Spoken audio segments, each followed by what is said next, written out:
శ్మశానంలో ఆయన కూర్చోపోతే ఉగ్రభూతాలు వచ్చి ఓళ్ల మీద పడిపోయి ప్రజల్ని సత్కార్యాలు చెయ్యనివ్వమని అక్కడ కూర్చుని తాండవం చేసి వాళ్ళని కూర్చోబెడతాడు. పార్వతీదేవి అడిగింది మహాభారతం అనుశాసనిక పర్వంలో, శుభ్రమైన కైలాసం ఉండగా, ఇంత ఐశ్వర్యం ఉండగా, చింతామణి గృహం ఉండగా శ్మశానంలో ఎందుకుంటున్నారని అడిగింది.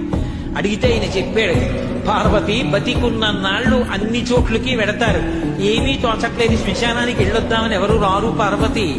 నేనంతవాణ్ణంటాడు, పొడుగ్గా ఉన్నానంటాడు, తెల్లగా ఉన్నానంటాడు, పండితుండంటాడు, పద్యాలు నాకు నోటికొచ్చంటాడు, ఉపన్యాసం చెప్పగలనంటాడు, నాకు పాటలొచ్చంటాడు, నేను నాట్యం చేస్తానంటాడు, నేను అధికారినంటాడు, నా దగ్గర డబ్బుందంటాడు, నేను పాట పాడగలనంటాడు. ఇన్ని ఉన్నాయనుకున్న వాడిలోంచి ఊపిరి బయటికి వెళ్ళిపోయిన తరువాత వాడిని తీసుకెళ్లి 4 కొత్త కర్రల మీద పడుకోబెట్టి చాప చుట్టి తాడు కట్టి పైన నూలుబట్ట కప్పి తీసుకొచ్చి అన్నీ తీసేసి కర్రల మీద పడుకోబెట్టి కాల్చేస్తుంటే జీవుడు లేచి నిలబడి పుర్రె పగిలిపోయిన తరువాత కన్న కొడుకు కూడా స్నానం చేసి వెళ్ళిపోతుంటే చీకటి పడిపోయాక, అయ్య బాబోయ్ చుట్టూ ఉగ్రభూతాలు, నా వాళ్ళన్న వాళ్ళు లేరు, వీళ్ళని నమ్ముకున్నాను, ఒక్కడు లేడని ఏడుస్తుంటే నేనున్నాను రా అని చెప్పడానికి నేను కూడా లేకపోతే చచ్చిన వాడు 1000 మాటలు చచ్చిపోతారని అక్కడ ఉన్నారు పార్వతి, నా కర్మకాలక్కడ లేనన్నాడు.